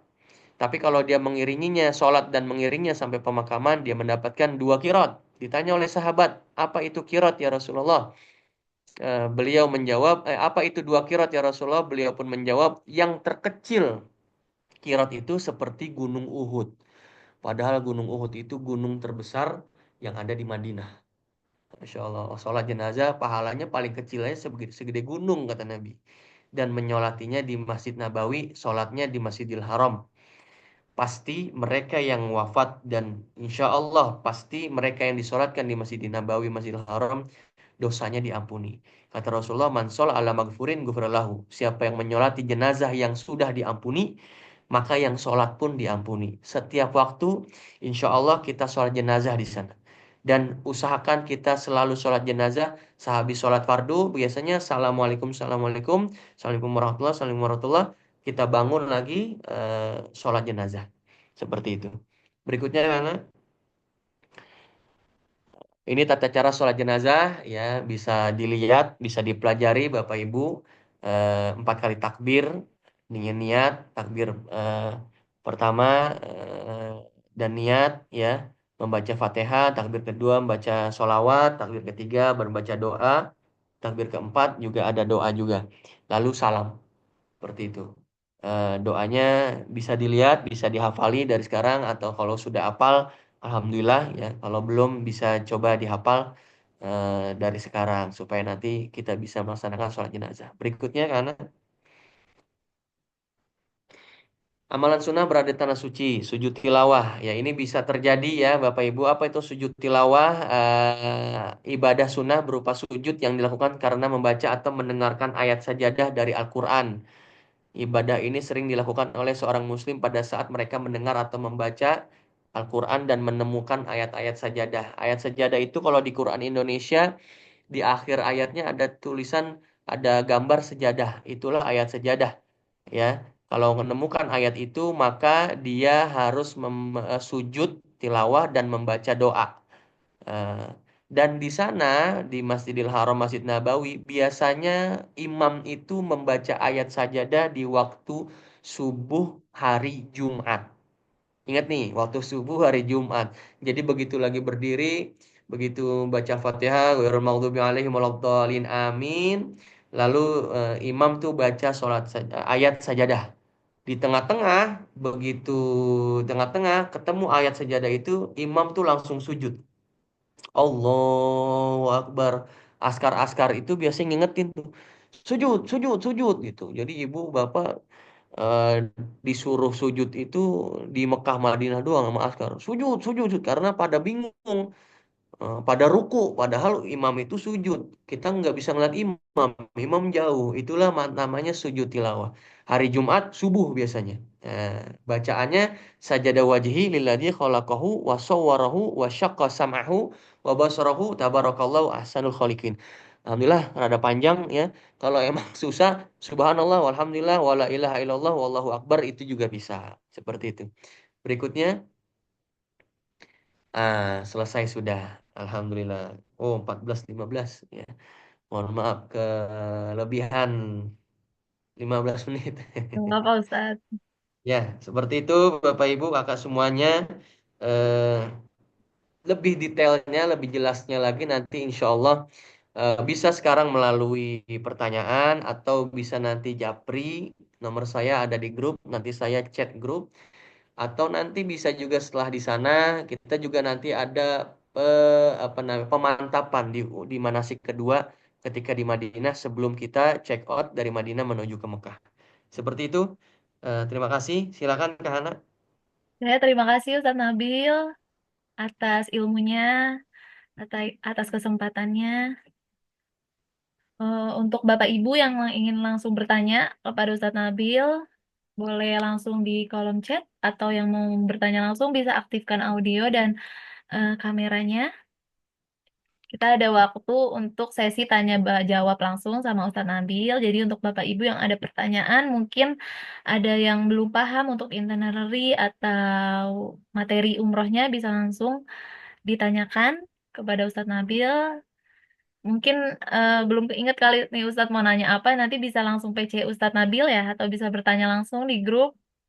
Ya, kalau nggak ada yang nanya berarti ini Masya Allah di luar kepala semua. Insya Allah, Insya Udah Allah. paham. Makanya tadi pas Zoom pada begini, pada ngangguk-ngangguk sama ngangguknya begitu. Itu ngangguk antara paham sama ngantuk biasanya. Karena ini jam waktu Mbak tidur Hana, siang nih. Mbak Oh Hana iya, Oh boleh iya, bertanya? Bapak Hendra boleh Pak. Ya, Mbak Hana, saya nggak hidupin cam, saya sambil nyetir soalnya Mbak Hana. Ya nggak apa-apa. aman Bapak, aman. Ya, Hati-hati. Assalamualaikum Pak Ustadz. Ya Pak Hendra, Waalaikumsalam warahmatullahi wabarakatuh. Ya, Alhamdulillah ini eh, apa namanya? eh, saya cukup paham, cukup jelas yang dijelaskan sama Masya Pak Allah. Ustadz tadi. Ya, Hanya ada sedikit yang mau saya tanyakan ke Mbak Hana yang menyangkut untuk eh, apa rentetan acara ketika kita sampai Madinah maupun Mekah, Mbak Hana. Jadi ketika kita sampai Madinah hari pertama sampai kemudian kita ke Mekah hari terakhir kita pulang, itu kita kondisinya di bulan Ramadan. Hmm. Kita berusaha kalau bisa sholat zuhur, asar, maghrib, sampai isya, sampai tarawih, sampai qiyamul lail itu selalu di masjid. Hanya kita terpotong oleh buka puasa satu dan sahur. Iya benar. Nah, ketika buka puasa, kalau kita mau arahnya buka puasa di hotel, tentunya masjid udah penuh tuh Ustadz. Iya Pak. Nah, bahkan maunya dari asar, dari zuhur, asar maghrib nggak keluar-keluar masjid. Nah, di Iya, masjid aja terus. Nah, ya. sementara satu sisi maghrib kita butuh buka puasa. Memang menurut orang, kalau Hmm, buka puasa di sana makanan banyak katanya, kan seperti hmm, itu. Tapi kita kan ada jatah makan di hotel. Nah, ya. antisipasi untuk makan di hotel gimana ya Mbak Hana ya? Mungkin ada solvingnya sehingga akhirnya jatah kita untuk hotel kita bisa dapat, tapi sholat maghribnya kita bisa dapat juga di masjid. Tidak harus Ya. makan di hotel. Gitu loh Mbak Hana. Gimana Saya itu eh, solving Mbak Hana? saya bantu jawab ke Hana ya. Yang Hana ini menyangkut jadwal kita dan saya yang insya Allah di sana nih. Ya, Jadi gini, jadi gini, jadwal makan terutama nanti kita lihat Pak, jadwal resto, makan resto di hotel itu nanti mereka mengeluarkan jadwal tuh untuk sahur dan buka dari oke, mulai pukul berapa sampai pukul berapa, oke, seperti itu. Jadi patokan kita itu oke. untuk makan di resto ya jatah kita. Lalu untuk makan misalkan yang tadi dikatakan di luar pasti banyak makanan itu benar. Benar sekali. Bahkan takjil itu di masjid itu nggak ada habis-habisnya. Tapi biasanya memang sekedar takjil tuh. Untuk Tuh, takjil aja.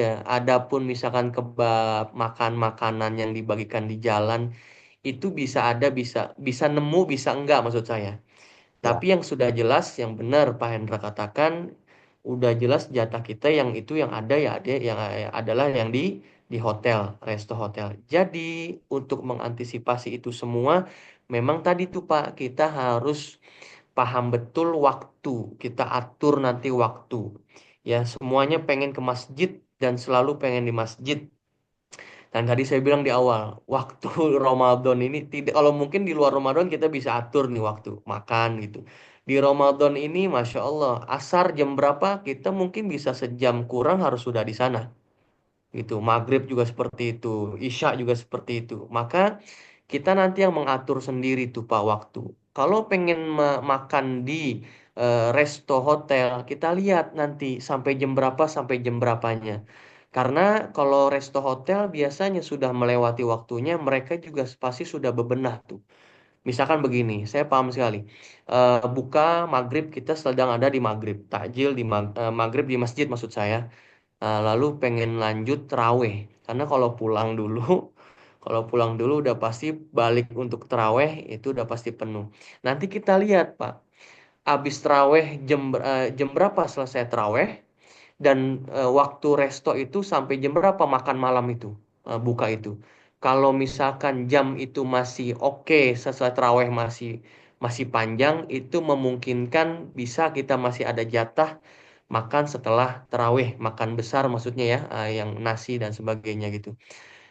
Tapi kalau itu tidak mencukupi maksudnya sudah tutup sebelum orang selesai terawih bisa jadi resto itu sudah tutup dan persiapan untuk sahur. Tapi Pak, biasanya biasanya ini Ramadan nih, karena kalau di luar Ramadan jam 11 setengah 11 itu resto udah tutup. Sedangkan kalau Ramadan jam 11 itu jam setengah 11 itu terawih baru selesai. Nah, terawih baru selesai. Kemungkinan jadwal resto itu diperpanjang kemungkinan. Jadi untuk orang yang terawih maghrib langsung terawih dan pulang terawih baru mau makan, kemungkinan Pak Insya Allah jatah makan masih ada. oke, oke, Seperti oke. itu. Tapi nanti kita lihat tuh dan nanti sebelum ke sana Insya Allah saya koordinasi dengan tim kami di sana untuk hotel kita jam berapa di waktu Ramadan resto itu tutup seperti itu. Nanti kami kabarkan di grup secepatnya, insya Allah. Seperti itu Pak Hendra. Bisa, Eh, ya, bisa dipahami atau masih ada yang kurang jelas? eh, Dipahami, sangat dipahami Hmm, Pak, hmm. Pak Nabil ya.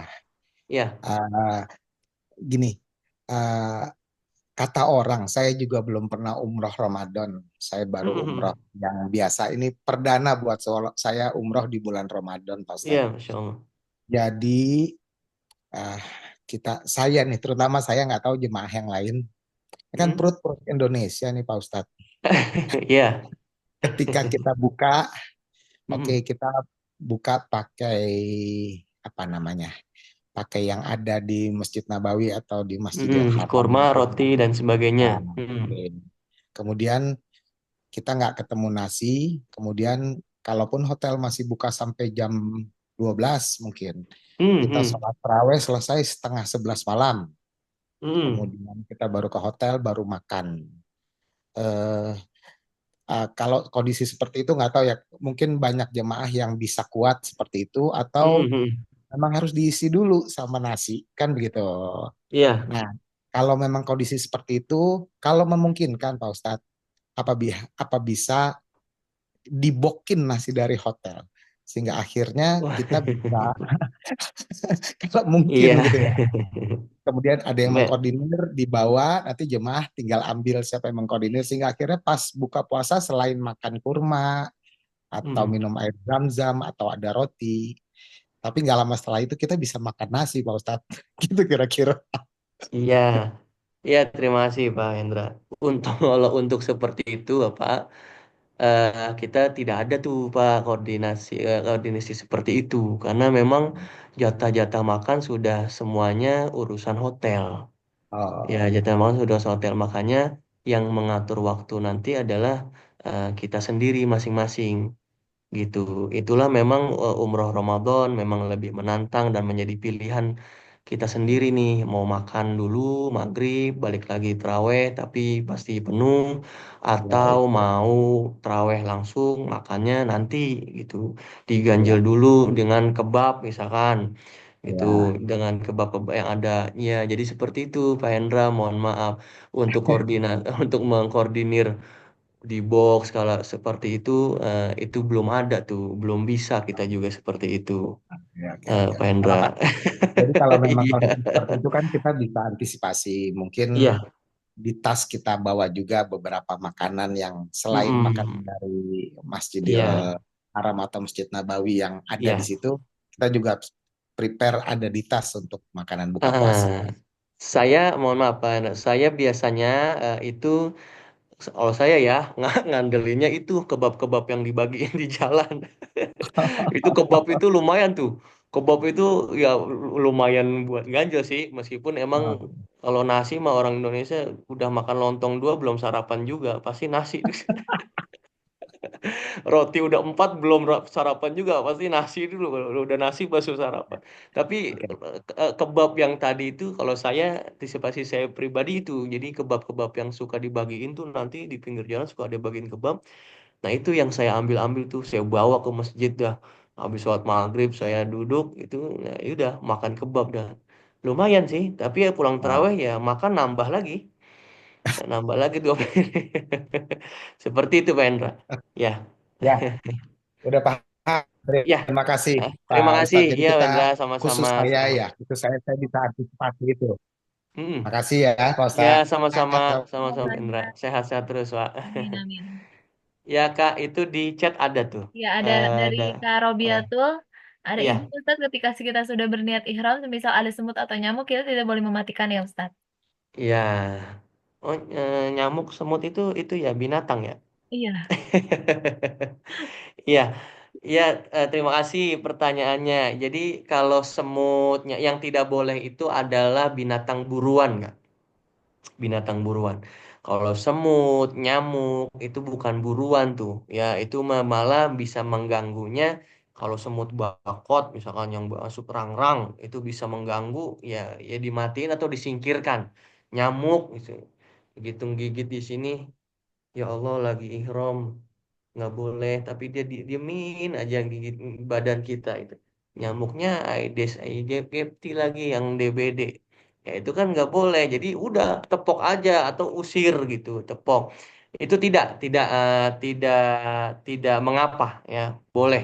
Apalagi binatang yang eh, menyakiti atau bisa mengancam gitu ya. Ular misalkan ada ular di tas gitu, nggak tahu tuh bawa dari mana tuh ular atau dari mana tuh tiba ada di tas, maka ya wajib disingkirkan atau kalau emang harus dibunuh ya dibunuh seperti itu. Tapi belum ada sih kak yang nemuin ular di tas ya. Kalau semut nyamuk masih ada tapi singkirkan atau dibunuh nggak apa-apa. Seperti itu, Ya. seperti itu. eh Kak Robiatul atau Ibu Robiatul. Ya, berikutnya Hmm. karena itu Kedua di nih bawah. ada dari Kafitria. Pak Ustadz, bagaimana apabila dalam mengambil mikot masih dalam keadaan haid? Apakah tetap berniat dari mikot? Bagaimana dengan tawaf dan sa'inya? Kak Fitri ya Oh, mana ini itu? ada dari Kelewat, Karetno kelewat. dulu. Karetno Mm-mm. dulu ya, Ustadz. Mm-mm. Retno Widuri, Assalamualaikum Pak Ustadz. Kan sekarang sudah tidak Salam. boleh pakai transmitter. Apakah kita baca doa sendiri atau nanti Pak Ustadz teriak-teriak? Iya, jawabannya yang kedua tuh. Ustaznya teriak-teriak. Transmitter itu peraturan Saudi, Bapak Ibu, kakak semuanya. Alhamdulillah ya. Eh kita pernah coba, uji coba. Ustadz Farhan, teman saya, teman kami, Ustadz kami juga yang sedang berangkat. Coba waktu peraturan itu baru ada, kita coba ke transmitter. Alhamdulillah ditangkap askar. Maksud ditangkap, ditegor gitu. Kamu baca peraturan nggak? Kamu mau dipenjara gitulah ya, askar ya. Nah, semenjak itulah kami bertobat pakai transmitter. Uji cobanya selesai, sudah beneran berarti. Jadi, insya Allah suara ini insya Allah sehat, Amin. masih sanggup. Jadi saya teriak. Makanya kalau saya mau teriaknya semangat, tolong dibantu semangatnya juga. Jangan sampai udah Bismillah, jamaah. Bismillah. Ya, jadi sayanya juga nggak semangat gitu. Jadi insya Allah eh, pakai mengandalkan transmitter manual. Ya, seperti Ya. itu, Kak Retno. Oke, Ya, karena ini mm-mm. dari Kak Fitri ya Pak Ustadz. Bagaimana apabila dalam mengambil mikot masih dalam keadaan haid? Apakah tetap berniat dari mikot atau bagaimana dengan tawaf dan sa'inya? Wanita haid tetap mikot dan tetap ihram, tetap berniat. Tapi selama nanti sampai di Mekah, dia tidak langsung mengerjakan umroh. Dia harus menunggu dulu sampai haidnya bersih. Dan haid itu tidak membatalkan niat. Haid tidak membatalkan niat. Artinya ihramnya harus tetap terjaga. Ya, selama dia haid, maka ihramnya harus tetap terjaga dan tidak boleh dilepas sampai dia suci. Maka ulama berpendapat, ulama memberikan solusi bagi perempuan-perempuan, wanita yang masih masa suburnya, silakan meminum obat yang sudah disediakan itu untuk mengantisipasi. Tapi kalau sampai sana masih seperti itu juga, maka ketika haid tetap berniat ihram, tapi sampai di Mekah dia tidak umroh, tidak tawaf, dan juga sa'i atau umroh ya. Seperti itu. Sampai kapan? Sampai suci. Makanya berdoanya ya Allah, semoga lancar ya Allah, semoga headnya bisa diajak kerja sama. Seperti itu. Seperti itu Kak Fitria ya. Ya, karena Makasih Ustadz. Ini dari Kak Robiatul lagi. Pak Ustadz nanti materi yang ditanyakan dikirimkan lagi di grup kan ya? Iya, insya Allah untuk materi dan rekaman untuk acara pada siang hari ini, insya Allah akan Hana share lagi di grup keberangkatan. Jadi untuk Bapak Ibu bisa dipelajari kembali untuk materinya. Oke, Bapak Ibu ya ada yang masih ingin sudah. bertanya nih? Masih ada waktu. Jika ada yang ingin bertanya, eh Sepertinya cukup karena ya nanti kalau ada yang belum-belum bisa lewat grup atau chat pribadi atau lewat Kahana juga bisa. Seperti itu ya. Karena waktu kita udah waktunya udah 14.30. 2:30. Iya. Silakan Kana. Ya. Oke, terima kasih Bapak dan Ibu atas waktunya. untuk acara pada siang hari ini. Semoga umrohnya nanti berjalan dengan lancar sesuai dengan apa yang kita harapkan. Amin, amin. Semuanya sehat sampai nanti berangkat dan kepulangan. Allah berikan kesehatan, panjang umur dalam taat. Amin, amin. Jadi segitu aja dari Hana. Mohon maaf apabila ada salah-salah kata. Mungkin tadi kurang jelas untuk materi itinerary-nya dan nanti bisa ditanyakan lagi di grup keberangkatan. Dan insya Allah setelah ini akan ada doa penutup yang akan dibawakan oleh Ustadz Nabil. Jadi segitu aja dari Hana. Kurang dan lebihnya mohon dibukakan pintu maaf yang sebesar-besarnya. Wabillahi taufiq wal hidayah. Wassalamualaikum warahmatullahi wabarakatuh. Kepada Ustadz Nabil, waktu dan tempat dipersilakan untuk Ya, membacakan doa penutup. terakhir Bapak Ibu penutup 4 yang harus kita pegang, bersyukur karena Allah insya Allah memanggil kita ke rumahnya. Tidak semua orang bisa diberikan kesempatan itu. Yang kedua adalah manfaatkan waktu sebaik-baiknya nanti ketika di sana beribadah dengan khusyuk ya karena Allah Ta'ala. Yang ketiga adalah jangan melanggar. Ya, apapun itu diusahakan dihindari larangan, langgaran semua jangan melanggar.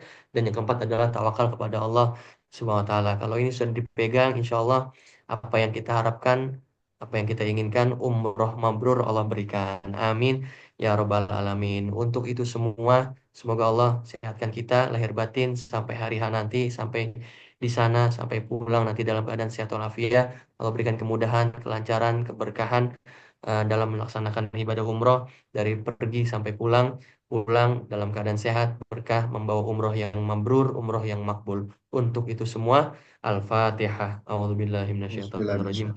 Bismillahirrahmanirrahim. Alhamdulillahirabbil alamin. Rahmanir Rahim. Maliki yaumiddin. Iyyaka na'budu wa iyyaka nasta'in. Ihdinas siratal mustaqim. Siratal ladzina an'amta 'alaihim ghairil maghdubi 'alaihim waladdallin. Amin. Bismillahirrahmanirrahim. Astaghfirullahaladzim. Astaghfirullahaladzim. Astaghfirullahaladzim.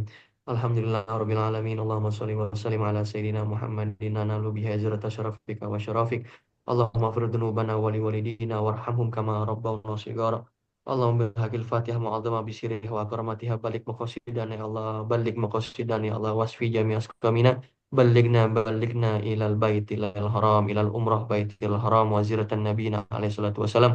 Allahumma tawil umurana wa sayyid sadana wa nawwir qulubana wa ahsin a'malana wa wasi' arzakana wa ilal khairi qarribna wa 'ani syarri abidna waqdi hawajina fid dini wa dunya wal akhirah innaka 'ala kulli syai'in qadir. Rabbana hab lana min azwajina wa dhurriyyatina qurrata a'yun waj'alna lil muttaqina imama. Rabbana la tuzigh qulubana ba'da idh hadaitana wa hab lana min ladunka rahmah innaka antal wahhab. Rabbana atina fid dunya hasanah wa fil akhirati hasanah wa qina adzabannar. Subhanakallahumma bihamdika wa asyhadu an la ilaha illa anta subhanaka inni kuntu minadh dhalimin. Rabbana atina fid dunya hasanah wa fil akhirati hasanah wa qina adzabannar. Wassallallahu ala sayyidina Muhammadin wa ala alihi wasallam. Walhamdulillahirabbil alamin. Amin amin amin ya rabbal alamin. Terima kasih Bapak Ibu, Kakak semuanya. Mudah-mudahan Allah sehatkan lahir batin kita, Allah mudahkan lancarkan segala urusan kita. Amin ya robbal alamin. Mohon maaf apabila dalam penyampaian banyak kata-kata yang kurang berkenan. Terima kasih Pak Tajus Ibrahim yang baru kelihatan. Terima kasih banyak. Ya, Sehat-sehat terus. Terima Sehat-sehat kasih. amin. terus. Assalamualaikum warahmatullahi wabarakatuh. Waalaikumsalam. Waalaikumsalam warahmatullahi taala wabarakatuh. Makasih Kak Hana. Terima kasih Bapak Ibu semuanya. Sama-sama. Baik.